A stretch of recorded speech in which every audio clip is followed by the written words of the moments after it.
Bless up, family. It's your girl Jetty from Word Revolution, doing how we do.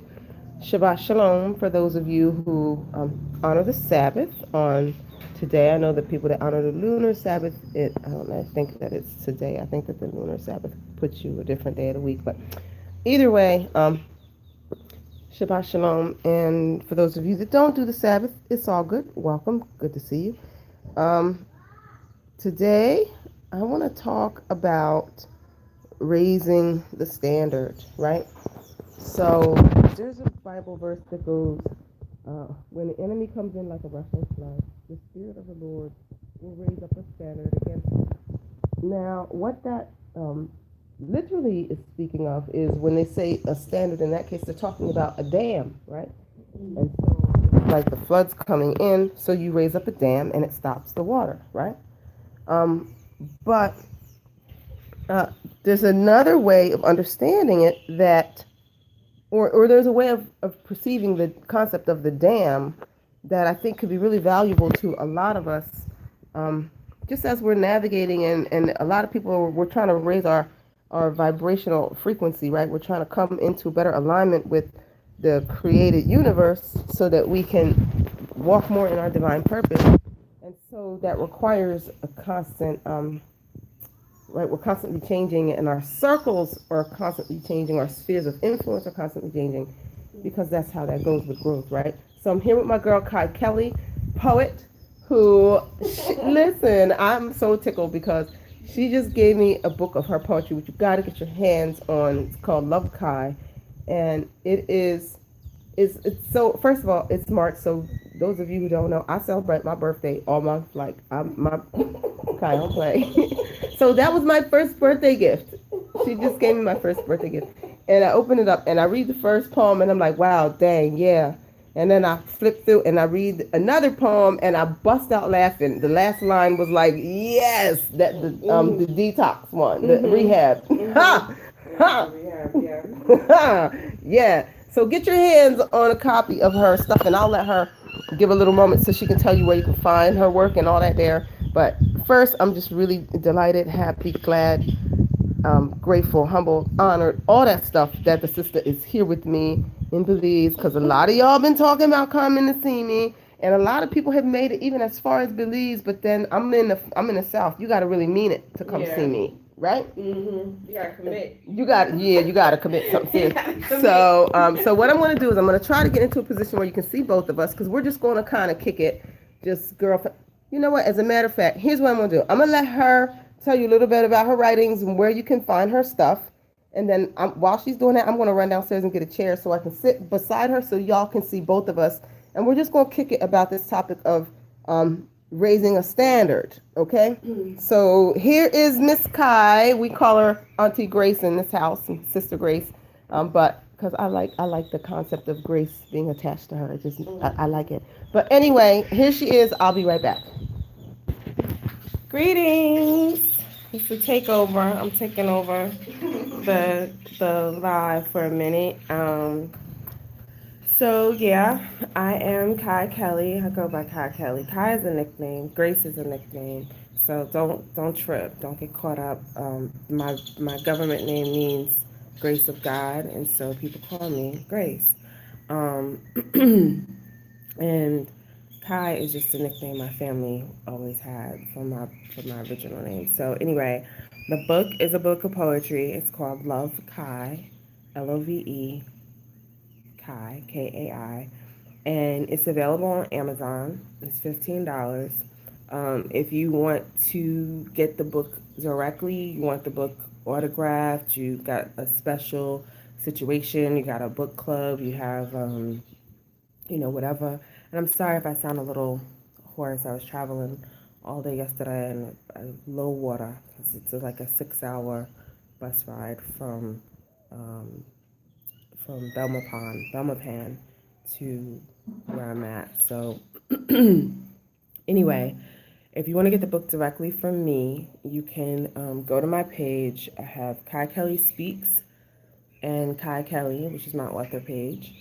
DM me, and I will get you the book, autographed copy of the book.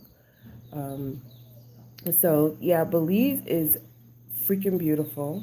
I love it here. The people are dope. It's great because it's a place where melanated people can blend in. You know, you blend in. If you're from the U.S. and you come here and you're melanated, it feels like home. You know, without a 32-hour flight to Africa. So that's one of the things I love about it. I also love it's just so free. It's a really free space. And if you want to do some different stuff with your life, I really encourage you to get with Jetty and try to come, come for a visit, figure it out, and then come back and stay to build because it's absolutely gorgeous. Like you can't beat this for real. And there's no snow. There's no snow. Oh, she got me my glasses. Thank you. Um, so I'm sorry I sound like every man needs a woman, but it's early in the morning. It's early in the morning. It's early here. We don't even have anybody watching us, but it's okay. We talk. No, they'll catch it later. So in truth, we don't get a lot of views. I probably average. Let me see. I can't even see the day on screen. Okay, I probably average about like 15 people per view or 15 views per thing. But it's okay because those people, those few, are like really seem to lock in and connect, and so we'll see what happens. All right, so I'm gonna move a little closer so you can join me. All right, so here we go. So you okay with the angle? You want me to, come on, let's get it right now. Why don't you hold it? There you go, so you can hold it how you like, because it's all same. So here's the deal. I've lately been dealing with really examining how people are treating me, right? And for those of you that know me, and many of you don't, but I know me, so I can vouch for me.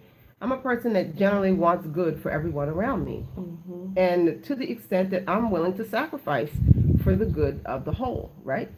And whatever, that's like one good thing about me. There are other great things about me, and there's some really crappy things about me as well. But we're talking about that right now, okay? So no, I'm not trying to say that I am, Jesus incarnate and no crazy stuff like that.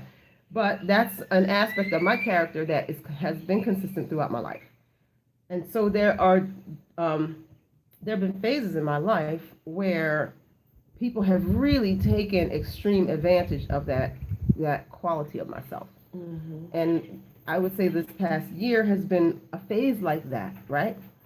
And so, so that's one note I want to put to the side. Also, I have a friend who is a phenomenal woman. She's beautiful. She has a beautiful heart.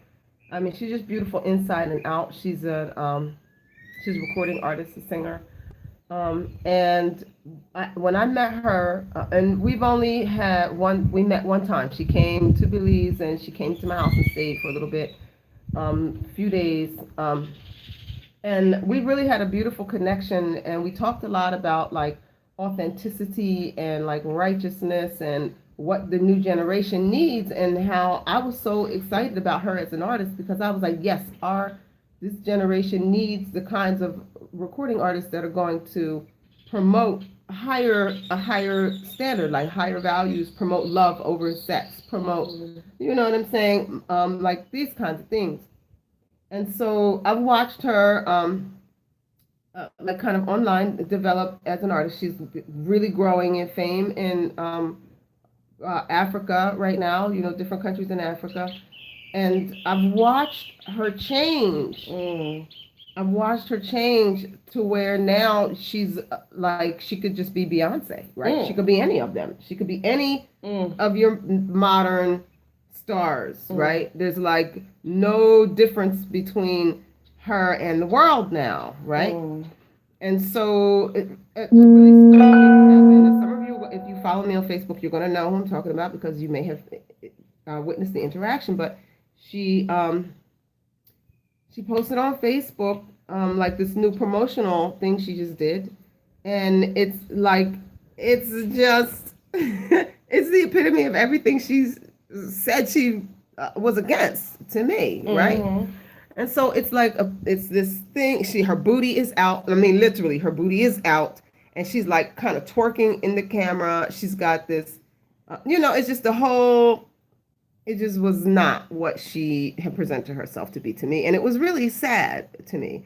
But she put it out there like, well, in order to make it big Yeah. in the music industry, that's what you have to do. Well, I think it's important to note that for women in the music industry, the music industry is a male-run industry, so it's like the men are, calling a lot of the shots, and it's very hard. Okay, it's extremely difficult to be an independent, free-thinking, progressive female in the music business in 2019, because if you're not willing to sleep with a producer here or there, you're not willing to, do certain things that may compromise your integrity, you're not going to make the connection. It's unfortunate, but it's an accurate fact. You're not going to make the connections if you don't have them on your own. And what a lot of people think is like, okay, well, I'll sell my soul in the beginning, and then I can go back later. I can always recoup and become a Christian. But then what happens is they've done so much damage. So I don't know your friend personally, so I'm not speaking to her, and I'm not saying that she slept with anybody or did anything. Right. But I do know that there's so much male influence, and they always think they can just go back later and recapture their integrity. Mm-hmm. And that's why the people that have such high integrity, the people that don't compromise themselves, get the most flack. Like if you just look at Lauryn Hill. You think Lauryn Hill's putting out booty? You think she's doing twerking videos? No, Right. She's not doing that. And because she's not doing that, she is in a constant state of not, with the industry. She's in a constant state of ads. She's not a social media whore. She's not into any of that.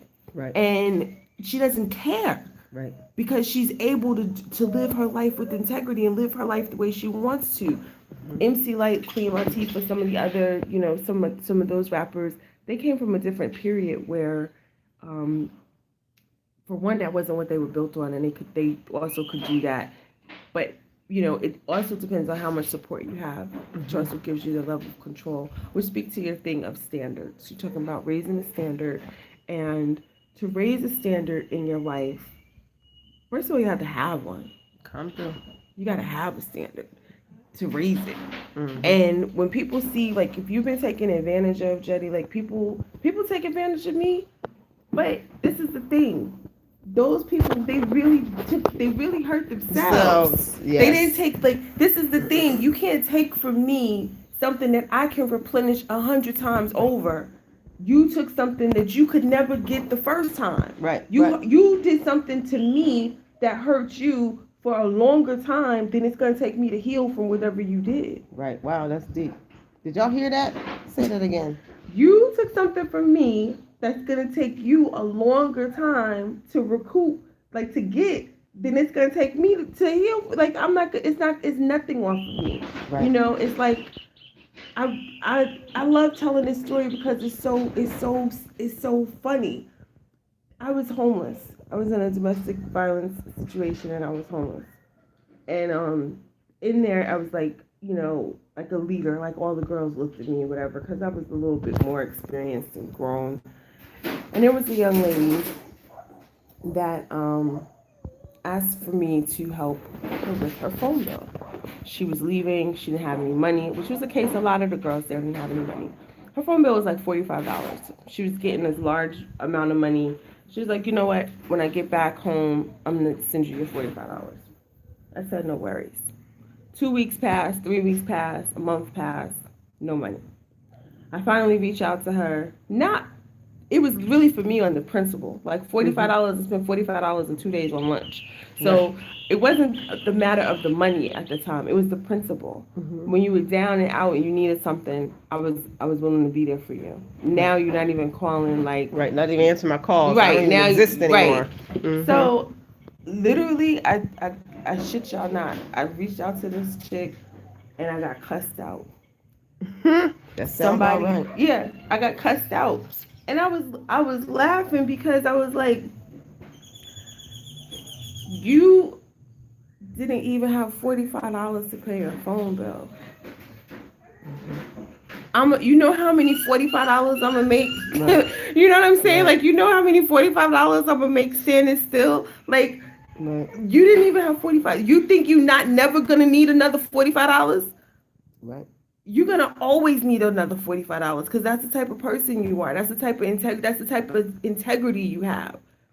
And that's an important point, right? Because like that, you're always going to need it. When you're the person that's going to take advantage of the person who gives to you when you're in need, you're always going to be in need. You are never going to resolve that because you are wasteful, right? My grandma used to say, how she said, a willful waste makes a wishful want. Ooh. Okay?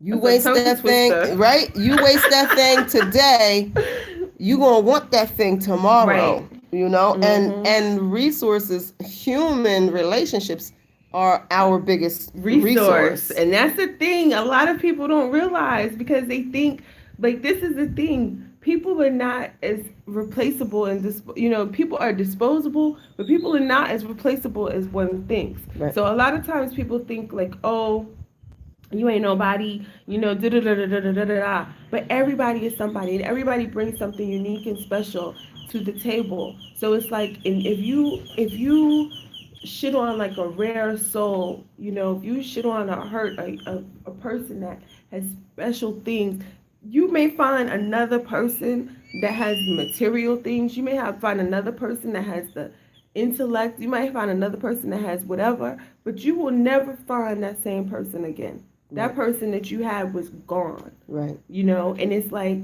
because everybody's not raised the same. Everybody doesn't operate the same. Everybody doesn't have the same energy when it comes to the human spirit. You know what I mean? And it's like, so you have to have that level of compassion. You can't teach somebody that. You can't teach somebody really how to treat somebody. Right. That's something that they have in their spirit for a person, or they don't, Right. And that brings us right back to where we started with raising the standard. So what we're called to do, right? Like as we look at the world, and the fact is the polarities are becoming like heightened, right? Like good and evil are becoming. Evil is so evil that good has to be so good for it to be relevant, right? Because otherwise you really can't tell the difference. And so when we speak of like, you can't really teach people these things, right? Like this is a gift of the Most High, right? Like a person has to seek and want that for themselves. But what we must do is we have to be willing to create the counterculture to demonstrate a counterculture. So rather than say, well, if I want to make it big in the music industry, I got to show my booty, we have to say, well, you know what? How about I'm willing to create my own audience and my own label and my own industry that the standard doesn't require women to do that. So if you're truly a star, you have that star power. The fact is, folks are going to connect with you. They're going to resonate. And so what are you going to do? Are you going to use your star power to then validate the wickedness that says, okay, in order to be big in this industry, you got to shake your ass? Or are you going to use your star power to say, hey, guys, let's create a paradigm wherein if you show your booty, you don't get no airtime, right? And so I was really counting on this sister to be the latter. And I'm sorry, am I shaking out? No, I'm just thank you. I was counting on this sister to be the latter, and you know what I'm saying, and to be the one to say, listen, we will create our own paradigm. She ain't making enough money yet. I mean, the thing of it is, it's like, I mean, but we need the people that already have money to make it like, first of all, the industry shouldn't be so male dominated. Why don't we have more female producers, more female because studios? we're waiting on the money to do it. right? Like if Yeah. I waited on the people with the money, like if I waited, okay, how can I talk about this without? Because I get a little overwhelmed. Y'all know I talk in circles, so I have to keep myself focused. Focus. But like it's like this, right? If we say that money is what we need in order to do it, now we've made money our God. Now we've said that money can do what righteousness cannot do. I don't believe that. I believe that if you stand and, okay, there's a Sade. I have never seen Sade's behind. Yeah. Sade is an international icon. I have never seen Tracy Chapman's That's true. behind. That's true. I've never seen an ounce of Tracy Chapman's skin besides her hands that play the guitar and her face. But these are people also, when you talk about, just like we talked about yesterday, people that sacrifice for the greater good. Right. So everybody is not willing to live like Sade's able to do that. You know why? Because you can't even book Sade. You can't even have Sade. Yeah, but she didn't start there, right? Well, she didn't start there. I don't think she started there, but Right. she got there pretty quickly, and so back to your thing. Once she set the standard, right? You want to bring Sade to Belize? She needs her fee is $250,000 right. just to see her face. Right, just to show up. So you can't sell but $250,000 plus overhead to get her. Right. And guess what? You ain't getting her. But when she started out, right? But when she was just Sade, the homely girl with the sultry voice, she held her own standard because she wasn't in it for the fame. She wasn't in it for the glitz. She wasn't in it for the money. Some people are in this business. They just want to be able to have a turkey sandwich and lay in a hammock in Belize. Right. They don't want it. They don't need everybody to have their name in their mouth. Exactly. They don't need to be on the runways in Paris and all of that. They don't care about that. They just want to not have to go to a 9-to-5 and they just be able to. They have a message that they want to just look. I'm just going to sing this message. I have a voice. I have a message, and I just want to get this message. If only one person listens, so what? I'll be on a corner, and that one person will listen. And so that's when you hold the standard and you understand purpose. So when you're seeking fame, you're seeking fortune, you want to be, you want to be that next Beyonce, understand that comes with a price, right? That comes with a price. But if you want to walk in your authentic self and in your true purpose, nobody's true purpose is to get money. Right. Like that's not a purpose, right? That's something you can do with your life, but that's not a true purpose. It's like the difference between the person that opens up a restaurant because they heard you can make money selling fried chicken, like like Chinese stores in every black neighborhood in America sell all this greasy, horrible food because they know you can make money, versus the person that opens the restaurant because they love to cook. Right. And you go in there and they're not gonna make as much money as the Chinese. Right. But when you go in there, love went into every ounce of food that comes out of there. And so we have to understand that the standard that we have to raise in this day, because if we're talking about the enemy coming in like a rushing flood, what is this enemy that's coming in like a rushing flood right now? Well, I would say that capitalism is that enemy. The idea that money, right, is our life's purpose, is to get money and to get as much of it as possible, get more than anybody else, like that whole thing. And so what is the standard that we raise against it? People think that, like, I'm not preaching a poverty gospel. I mean, I'm not living in a shack right now, and I might at some point, put a little shack up in the woods somewhere and be chilling, but I'm not living in a shack. I have internet at my house, like, it's pretty, it's pretty comfy internet. Right? Exactly. So I'm not like speaking against like modern conveniences and luxury and all that. Like, I like all that stuff, but it can't be what we're seeking after, because when we're seeking that, then we don't have, the only standard is get that. Right? But I think what happens is that, and you see it all the time with people that have been on reality shows, right? So they've been on a reality show, maybe that had like a one-time run. Maybe it was just like, it wasn't a season, it wasn't a whole show. It was just like a thing, like a one-time thing. Right. And then they've been exposed to, a taste of the TV land. They've been exposed to a taste of Hollywood. Fame and now, they don't want to go back to a job. Right. So now you see them they popping up on everything. They Right. want to be on Fear Factor. They want to be on this. They want to be on that because they're chasing after the idea of now I can't go back to working at Target Right. after I was on, most outrageous things ever. You know what I'm saying? Right. Now they people get addicted, and I think that we really underestimate the power that kind of exposure. Imagine you in a room full of people that never say no to you about nothing. Nothing you do or say. You could wear the most ridiculous thing, and you don't have one authentic being in there that says, "Jetty, that's a hot mess. Don't go outside with that on.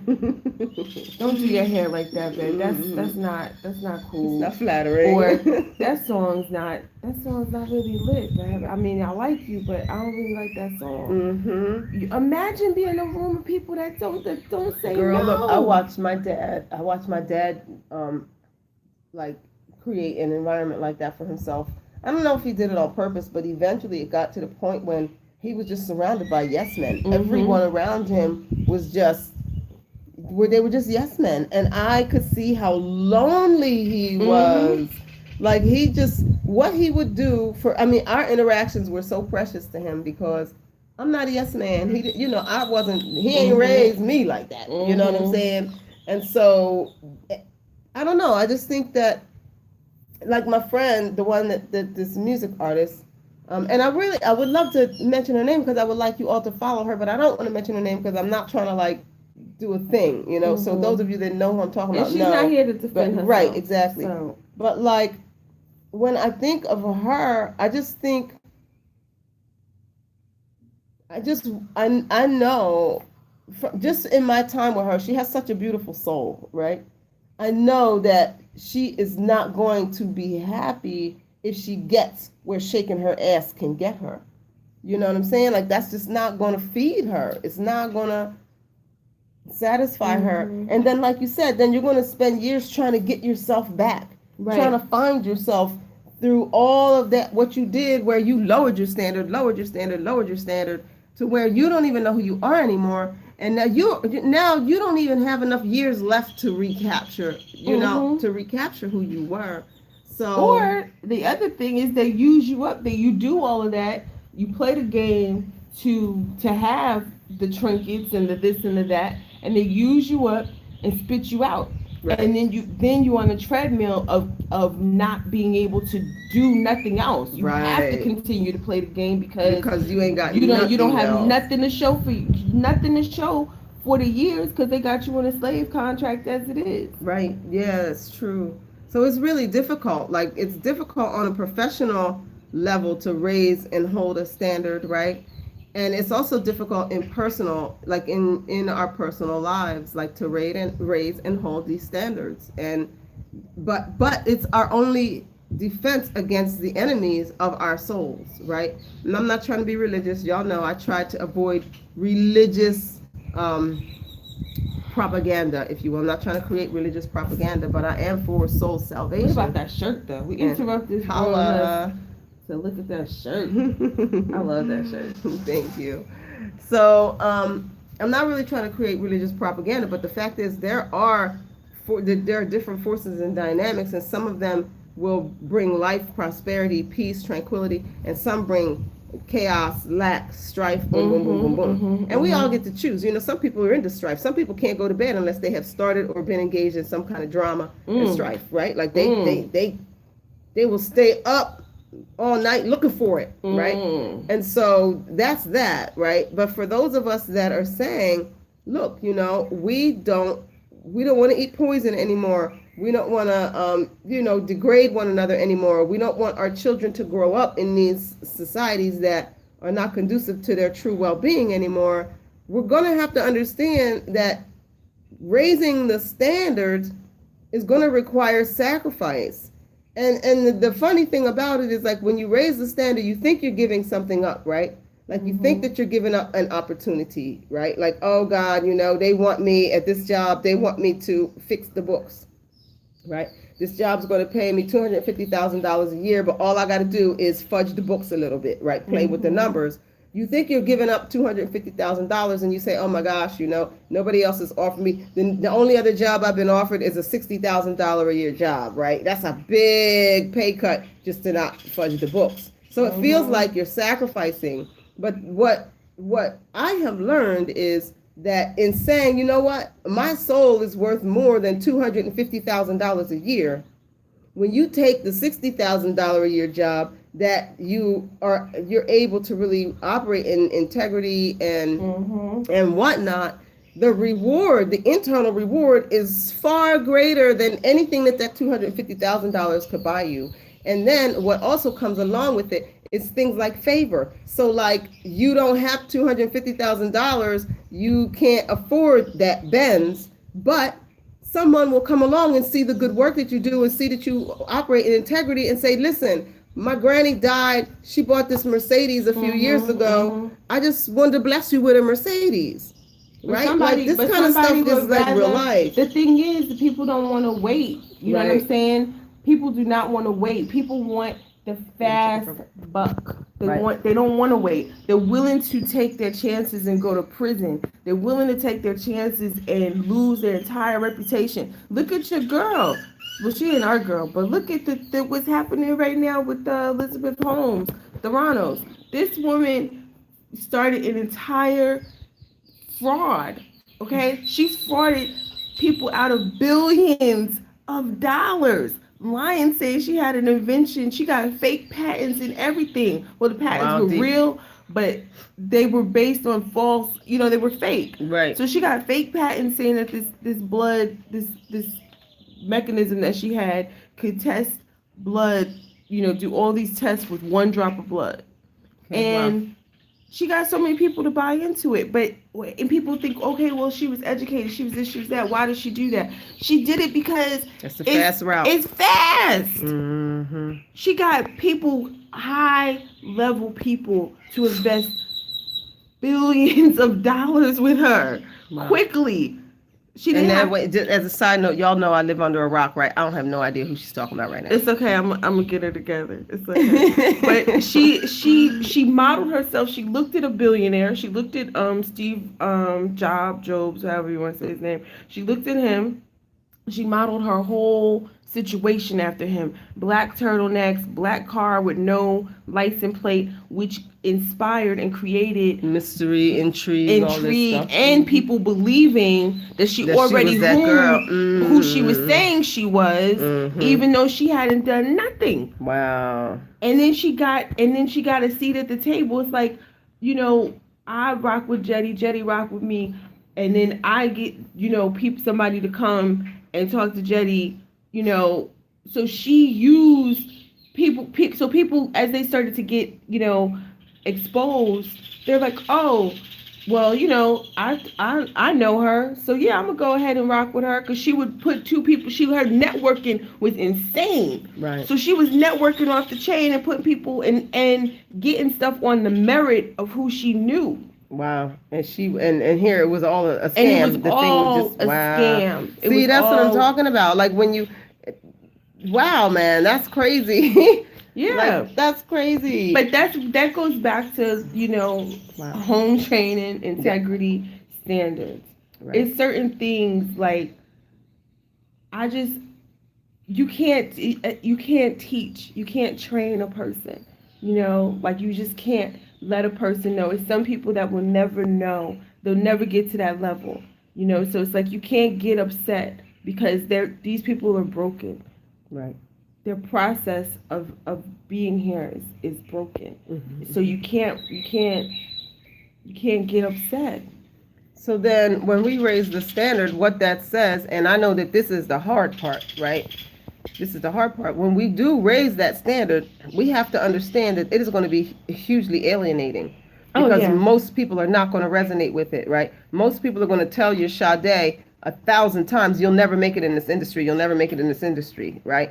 She's going to hear that 1,000 million times. But if you hold the standard and you stay true, you eventually become that international icon that they now seek after, that they now will come and be like, well, what's up? Can we get down with you? Can we get down with your program? Now you're not compromising yourself to be a part of their team, now they will do whatever they got to do to get down with your team, right? Like how your girl she created this she created a buzz for herself that made people, based just on who else was down with her, want to be down, right?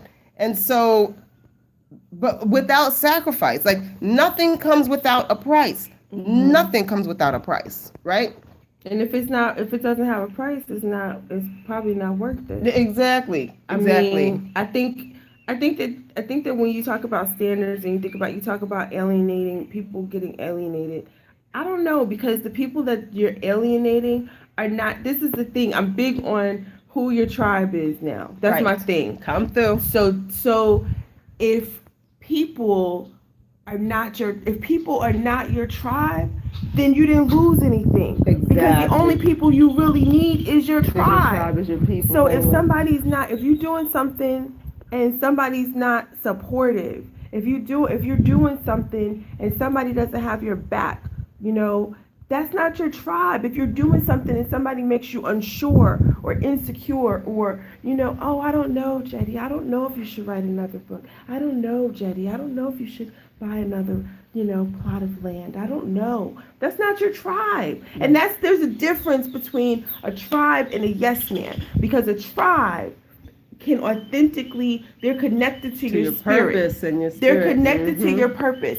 So they're not going to discourage you from things that are you walking in your purpose. Amen. That's tribe. Wow. Hold on. Say it again. Your tribe is not going to discourage you from doing things that are walking in your purpose. Because you're in tune with the universe. When you're in tune with the universe and you're living your destiny as the universe would have you to, the universe is happy. Right. The universe is happy. It's like, yes, go Jetty, go Jetty, go Jetty. Looks like we're getting some theme music, y'all. The neighbors done woke up.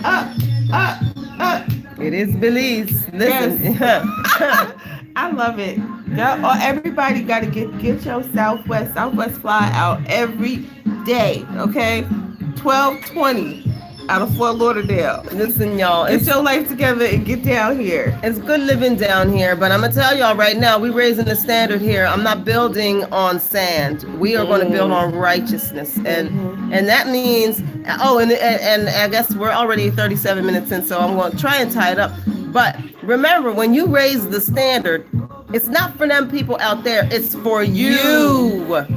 So that means if I raise the standard that says, like for instance, how I started out and said people have been taking advantage, right? So what does that mean? If I want people to stop taking advantage of me, I have to look in myself and say, what are the ways that I take advantage of other people? And I have to be willing to make the changes inside of me, because those people can't come in your sphere if you, like, everything is about vibration. So somewhere that's resonating. They're resonating with that within me that even allows them to come and try that, right? So when you see, why is everybody taking advantage of me? You have to look inside and say, well, what in me is attracting and resonating with that kind of energy? And that's where you truly raise the standard. When you raise the standard, it's an internal shift that then will shift external relationships. You don't just go around cutting people off. Right. I'm raising my standard. I'm raising my standard. And you haven't done the internal work to figure out why the heck everybody's treating you that way. Right. Because all that's going to happen is there'll be a new set of people that'll come and do the same thing. Oh, come on. You better talk about that. That's like being in a relationship. You get out of the relationship, then you end up in the same relationship with somebody else. You're in the same relationship. Guess what? That's you. Ain't do the work. You haven't done no work. You didn't participate in your own healing, because we attract the broken parts of ourselves that need to heal. So if you keep on attracting somebody that's narcissistic, right, or you keep on attracting somebody that is emotionally unavailable, guess what? Something in you is emotionally unavailable. So you gotta no getting around that. You gotta do that work. Yes. And I think that's another thing. People got to get into getting into the work of themselves.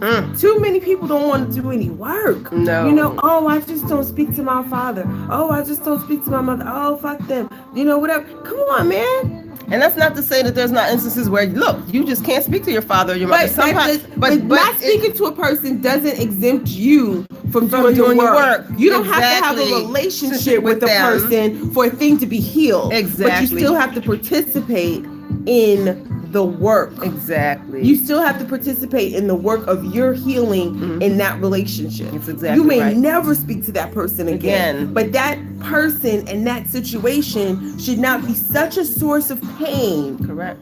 Because if it's that source of pain for you, it's a cancer to yourself, not to that other person. Nope. People walking around with their lips poked out about people that are not thinking about them at all. You haven't sell it. Haven't said their name, haven't called their name, haven't talked about it, haven't said nothing. They ain't thinking about you. But every time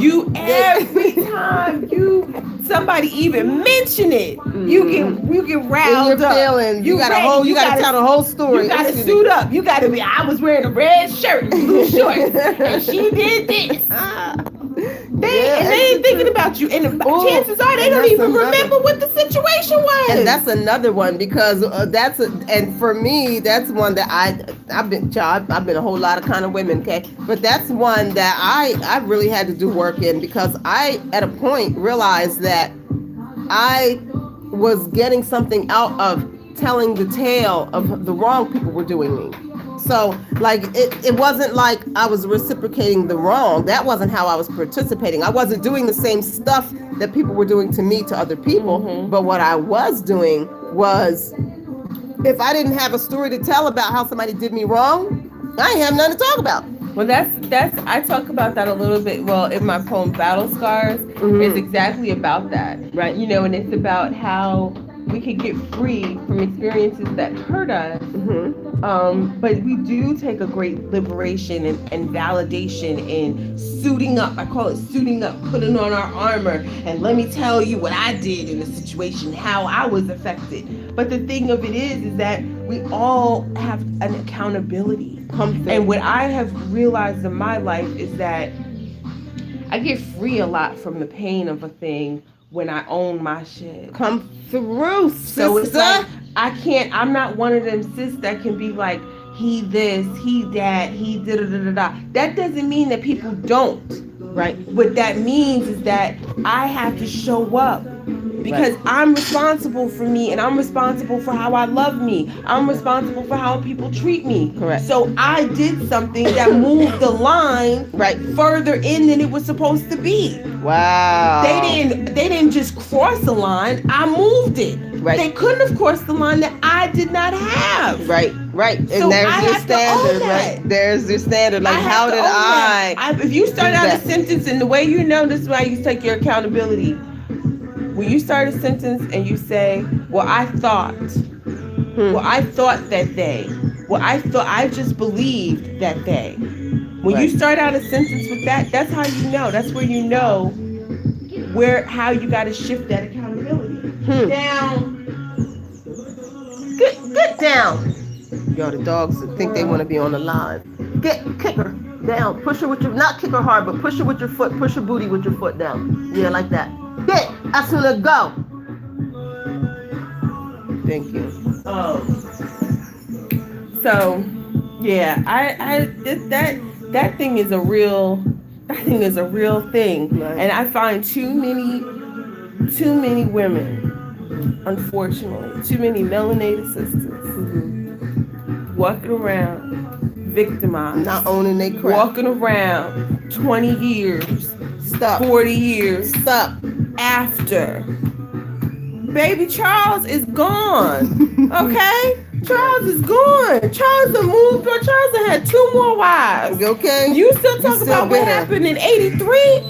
If you don't be quiet about what Charles did. I met a lady who was like in her late 60s.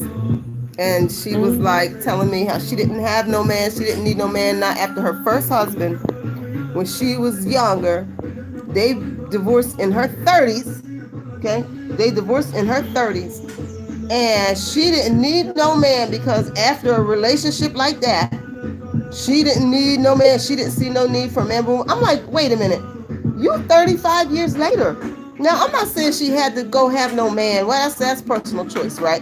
We'll talk about that later because y'all know how I feel about that. I don't. This intentional single stuff is the devil, if you ask me. Mm-hmm. But when you carrying something for 35 years, that's you, boo. That's you. That ain't your first marriage. That's you. So I'm betting, and it's a part of you that's not healed. Exactly, and probably that way that she can hold on to a thing is why the brother left. Can you imagine being with someone who could hold a grudge for 35 years? Every time you transgress, it's like you could never be forgiven. He leave the toilet seat up one time. The first week they were married, he probably still hearing about it 9 years later. Right? Like we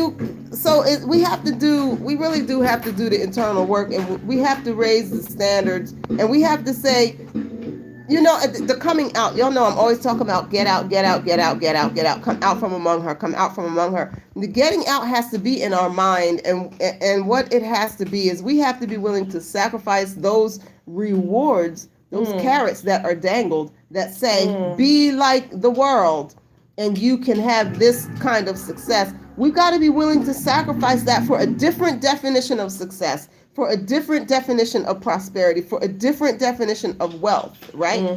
Because the fact is, it's not going to look the same, right? Like it's not, we won't be lacking in please trust and believe I am lacking and missing nothing right now, chilling here in Belize. If you knew what I walked away from, Louisville, Colorado, I tell y'all, some of y'all, Google Louisville, Colorado. I had to walk away from that as having made it, right? And I know that people believe I have really made it. People had said that to me. Girl, you really made it. I'm trying to be like you, because they figured out where I was. I was up there with the wealthiest of the wealthy, the richest of the rich, the most privileged of the privileged. My kids going to the best schools in the nation, blah, blah, blah, blah, blah. So it looked like I had made it, right? But I had to sacrifice that sense of making it for this sense of making it. This the real making it. I mean, this the real making it. I mean, people used to be impressed when they would ask stuff like how much my house was renting for in Colorado. It was $2,700 a month for my house, right? That was impressive to people. Why? I paid $250 US for the house I'm in now. Please believe.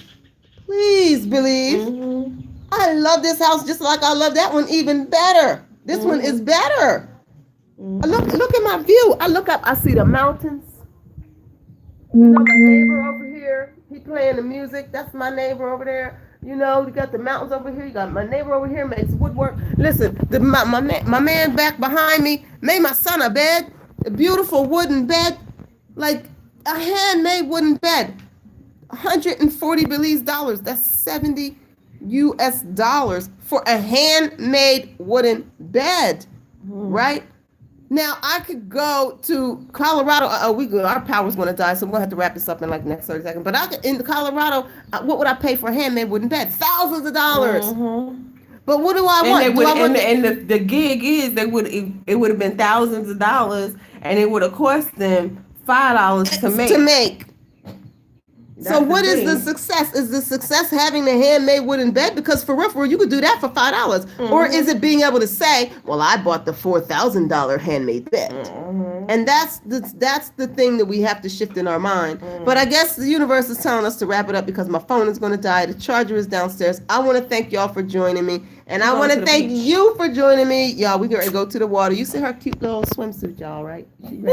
Wait, her suit say thick thighs save lives. Look, check her out. Stand up. Give us a look. Hope the phone will hold on long enough for her to show us her cute beach gear because she's flossing. Thick thighs save lives. Is it cute? Yeah. Where you at? There we go. Ain't that cute? Yeah. So we heading down to the water, y'all. So y'all have a blessed Sabbath. I hope that this blessed somebody. And y'all know the deal. Like, share if you feel inclined, and if not, that's cool too. I love y'all. Revolution's not a game. Team Yeshua, Team Ma'at, all day long. Jetty from World Revolution. I'm out.